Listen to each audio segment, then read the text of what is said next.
Hello guys, thank you for coming back to my channel. This is a quick last part 3 of this video, and we can go ahead and stop and head to my channel. Head to my channel. Is called JUSTOLOGY.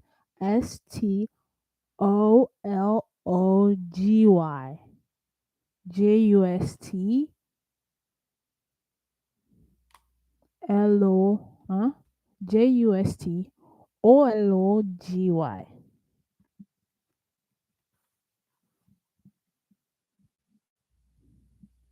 Okay, and go ahead, visit my website. Is JUSTOLOGY.US. Visit this channel, and this website. Go ahead. I have some article that I posted a blog, and I posted a slide show, okay, slideshow about an article that I was about to, that I wrote or I made for a course. But the effect is that this slideshow kind of illustrated a lot of things in there. So check it out. And if you like it, come back here. Let's go ahead and give a wow factor to this video. And also over there too, you can donate, and I can give you a lot of brain feeding questions. Okay. So on my website, what I do is I analyze people's cases, meaning, do you have a case? Have you been to falsely accused? Have you been to jail? Or you have a son or your daughter who had been put in prison, or you have a little girl or somebody that's missing, that you want me to go ahead and evaluate the fact about your case and see how I can put it out there for folks to actually read it and see on their perspective the things that you would like to hear. Okay, it's time for us to also do our you see, this is what happens when people's um family when people family have been accused or whatever. They always leave their cases to lawyers. They leave their cases to lawyers and judges to handle the case without them even participating in the case. So this is what comes in with my case, where I have actually been dropped from my case, where I had a lawyer that was supposedly to. He had the whole. It's almost like from the beginning he didn't want to really participate in the case. In essence, that he almost like wanted to drop you. So it's like the way he was trying to speak, it was not coming out of good faith. You know, he was there, all right. He was asking me a lot of questions, but the questions at the end of the day, you can analyze it and say, nah, man, if you really, really wanted to help me out with this case, you would have went all the way out for me. But I don't think you wanted to be there. Like example, let me tell you, do not go to folks who open their arms to help you, and at the end of them, you trying to go ahead, give them yourself. They don't give you what you deserve. Don't do that. Do not go to folks who wants to take and take and take everything out of you, that at the end they do not appreciate you. I have made this mistake. I'm telling you, I have made this mistake in my life. I'm a human being. And the mistake, how I made them, it taught me great lessons. And sometimes too, I said, God takes me to places where He feels as if there's a problem here. Let's see how you're gonna fix it. You see, let me tell you. You see, it's almost like people have been influenced by so much negativity. God takes you to place and said, make this place a better place. Transform this place. So that's how I took my life. Like, okay, God, you put me here to my family because you took me to this school because you took me to this place because I was here at this moment because Where is the person who need me to say you are going to be okay tomorrow? You see, let me give you an example. I worked almost like, I don't know how it was all these hours. Oh, it was a long hours I worked. And working all those hours for that day, I missed my bus. Can you imagine, guys? It was so weird. I worked almost like 24 hours literally. I had work. And after doing all the work, guys, what happened is the bus in the medical center, it does not work overnight like that. It was at night, something like that. It was at night. I had work, and I had just got off. And when I got off from the job, I missed my bus. So here I am saying I'm gonna walking down the road. Okay, I was walking and walking and walking. I came to a stop. It was opposite this place. It was opposite this is the it was opposite this hospital, but it's not the it's like a parking. It was the hospital. It's almost behind the Texas Children. If you are in Houston, you know that it's like behind Texas Children and Houston. It was behind that area. Texas, like a parking space. No, it was actually at a cancer center. Yes, a cancer center.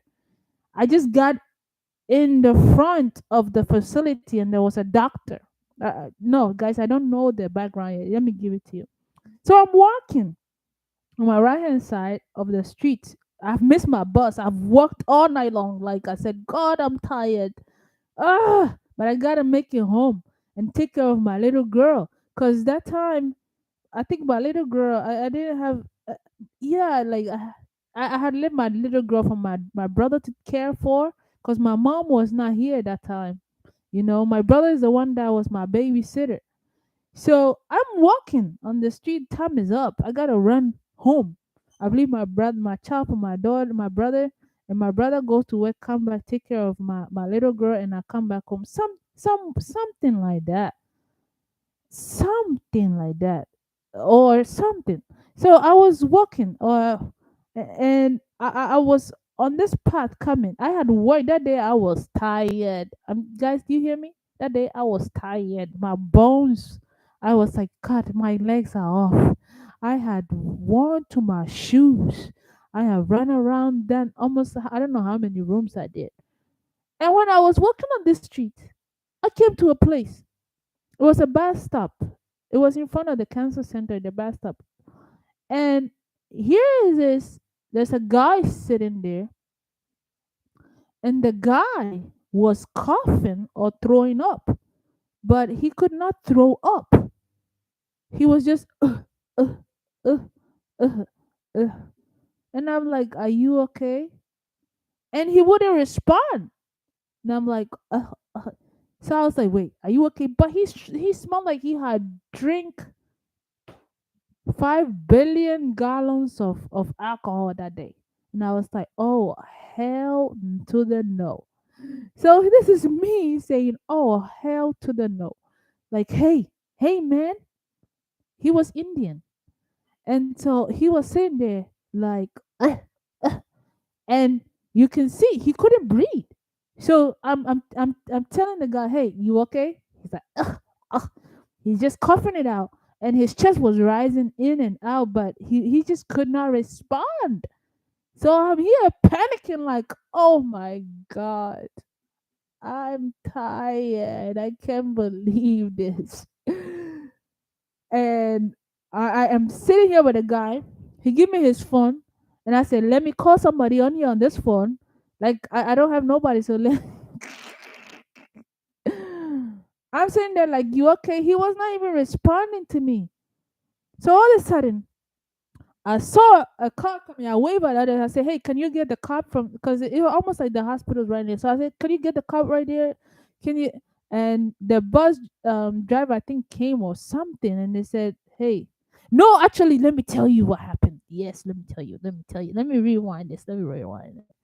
I kind of got out from. Yes, I got it now. So this is what happened. I was tired that day. I think I got in the bus. Yes, and I was with this bus driver. She is so awesome. May God bless her wherever she is. So I got out of the bus, right? And when I got out of the bus, this guy was sitting there. The lady, no, I was supposed to take the bus. No, no, no, no. I don't know how that happened, but the guy was sitting. All I can remember is this. This is what I can remember. I think we no, we got there to the bus stop. It was me and the bus driver. Yeah, we got to the bus stop. Cause I'm telling you, I literally knew all the bus drivers. Cause I'm like, what time are you gonna be here? I work here. I'll be out here that time. And then, so we got there to the bus stop and we opened the bus. Yes, and the lady opened the bus, and I gotta get out of the bus. I mean, for the man to come inside the bus, and the man couldn't come inside the bus, and he was just sitting there. So we are saying, "Are you okay? Are you okay?" And the man was sitting there just like that. So I said, "Nah, man, something wrong." So I got out of the bus. I think the driver was like, "Yeah, I'll be right back." And I said, "Yeah, let me get out of the bus and save this guy real quick." So the bus driver was like, she gonna go and I think go get somebody or something like that. So I sat there and I was with a guy and I'm like, hey, you okay, man? Come on, you can do this. Like, what's going on? And he was drunk. He was a doctor or something. Let me tell you what happened. This okay. I was like, wait, what's happening? He was trying to talk, right? And I was like, wait, he looked so like he was like gone. And I said, man, God, I just worked my legs and my whole body off. I can't believe this. I gotta stay. I said, I can't believe it, God. I can't believe this. I got on this bus trying to save this guy, and the guy was just, just throwing up, almost like he was choking on his spit. So I got the phone and I kind of called someone and I said, hey, man, your guy here, he's sitting here about this center and he needed some help and everything, and can somebody come and help him, and something like that. And so all of a sudden I saw a police car came from nowhere. I think he was coming, he wasn't. And I waved them. I said, please help this guy, help this guy. Okay. And please, he needs help. He look at him, he's like gone. And so the police came out and they said, thank you very much. Okay. And I said, oh, God bless you. And I went ahead and my bus driver, I got another bus came in and I left. Guys, by the time I got home, it was almost like the next, how am I going to sleep? The next day for me to literally get up and come back to work. So the bus driver saw me and said, hey, guess what? You saved the guy. You saved the day. And I said, oh, thank you. And he's like, yeah, the guy, you know what happened with him? And I said, no, what happened with him? He said, man, they said the guy had went to a party and he was drunk. The guy had went to a party and he drank so much that he was literally throwing up in his lungs, you know. So it was almost like there's a medical term for it. He was throwing up, but the throwing up was getting to his lungs. He was not bringing it out. So if he had not gotten to the hospital on time or anything like that, the guy would have croaked. And so the bus driver was saying, thank you very much. Oh my God, I can't believe this. And so I was like, oh, no problem. It just made us our day. And so they took this guy there. But I felt bad because I was like, man, I wanted to go to the hospital because he didn't have no one and sit with him and literally wait for somebody to come and help me. But I'm like, man, I just got off work. You see what I mean? I just got off work and I'm gone. But at least I got him. The police officers were there. Everybody was there. That they were able to literally handle this guy and take him. Yeah, and then they told me this that he works. He's a doctor. Who work? He was a doctor or a resident, and he came as a resident. He went and do a party or something, and I don't know how the he was wearing a black shirt on the top. He had on like gray buttons or whatever, and he had an iPhone.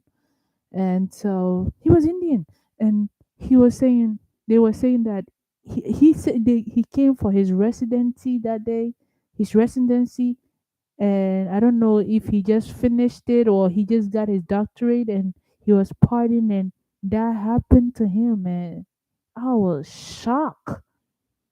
I was like, can you imagine getting your doctorate, all these things happening, and you are about to croak? You see?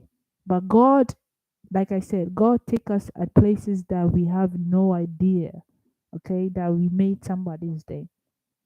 So yeah, that guy was yeah. Now to now, I look at it and say, "Oh my God! If I wasn't there, this guy would have died." And me saying I'm tired, God is saying, "No, I'm gonna use your tired, your pain to bless somebody else." You see, so don't take anything for granted in life. Nothing happens for no reason. God can use you at your lowest point, the time you had nobody, the time that you are like, oh, that's when He's gonna say, I'm gonna make you something out of nothing. Okay. So the next day I was so excited I got to work. I was like, oh man, the bus driver, yeah, they gave me I mean I was able to save the day, you know. Yeah. So this brings me to where I was talking about the uproar and everything, meaning, it's time for whenever you see things like this, you jump into action and take care of folks and try to make sure they are good. You deliver them from any traps that one try to set for them. Try and make sure they are safe. Because I didn't want to leave the guy, one, because I felt as if he wasn't safe. If I left him there, he would die.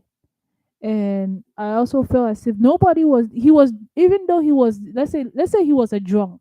Because people were saying, well, he's homeless. He was homeless. He's just homeless and living, staying up on the table. And I'm like, no. Even though he's homeless, this guy is choking from his own spit or alcohol.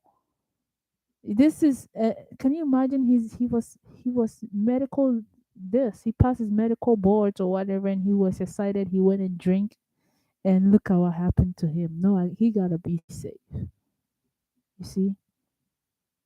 And this thing brings me where I said, man, I was in a situation like that when I said, if nobody was there for me, I gotta be there for somebody.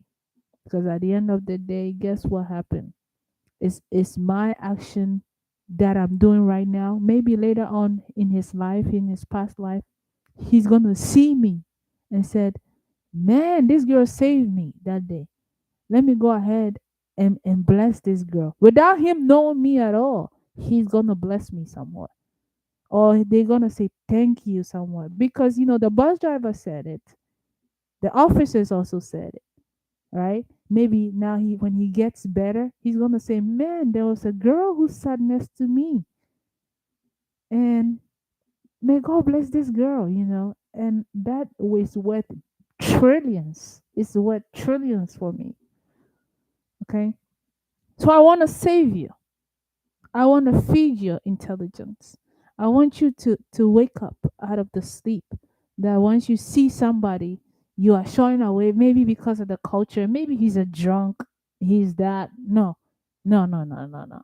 If it has to do with life involved, forget about the person's attributes, the first that the person's facial, the body. Life is a stake.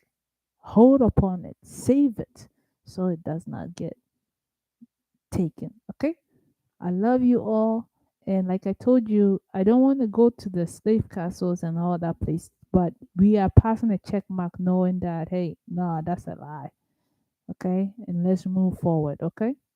In the name of the one that made us, for all of us to be here and possible. Amen. Bye.